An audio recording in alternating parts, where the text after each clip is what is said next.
अक्षय कुमार ने शुरू की सेल्फी की शूटिंग, सेट से किया फिल्म का धमाकेदार ऐलान। सुपरस्टार अक्षय कुमार इस वक्त काफी चर्चा में हैं और कारण है उनकी आने वाली शानदार फिल्में जो फैंस के लिए किसी बड़े तोहफे से कम नहीं होती हैं। वक्त चाहे जैसा भी हो, अक्षय कुमार की फिल्मों का ऐलान होता रहता है और ओटीटी पर भी वो धमाका करने से पीछे नहीं हटते हैं। इस वक्त एक ऐसी खबर सामने आ रही है जिसकी उम्मीद शायद ही किसी ने की होगी।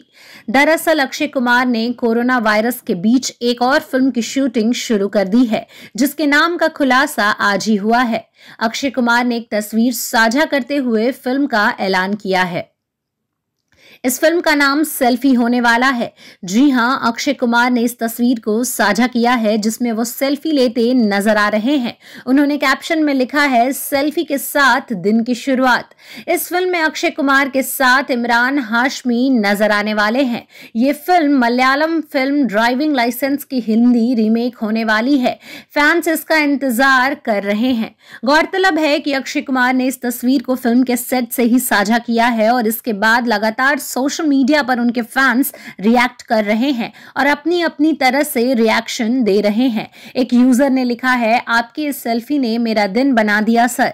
वहीं दूसरे यूजर ने लिखा है, सेल्फी के लिए शुभकामनाएं, ये एक बड़ी हिट होगी। इसके अलावा कुछ यूजर्स कह रहे हैं कि उनको बड़े मियां छोटे मियां फिल्म का नाम बदलना चाहिए, जबकि कुछ यूजर की इच्छा है कि फिल्म ईद 2023 को रिलीज हो। हालांकि अक्षय कुमार ने इस फिल्म की रिलीज डेट का ऐलान नहीं किया है, बल्कि चमकीले कपड़ों में नजर आ रहे हैं और उनकी दाढ़ी भी कलर्ड है। वर्क फ्रंट पर अक्षय कुमार कई फिल्मों को लेकर चर्चा में चल रहे हैं। उनकी फिल्मों के लिस्ट की बात करें तो इसमें बच्चन पांडे, गोरखा, बड़े मियां छोटे मियां, पृथ्वीराज और ये फिल्म साबित है। अक्षय कुमार उन सितारों में से एक हैं जो कि साल में कई फिल्में रिलीज करते हैं। इस साल भी उनकी कई फिल्में रिलीज हुई जिसमें सूर्यवंशी ने कमाल का बिजनेस किया था। हालांकि बाकी फिल्में ओटीटी पर रिलीज हुई थीं।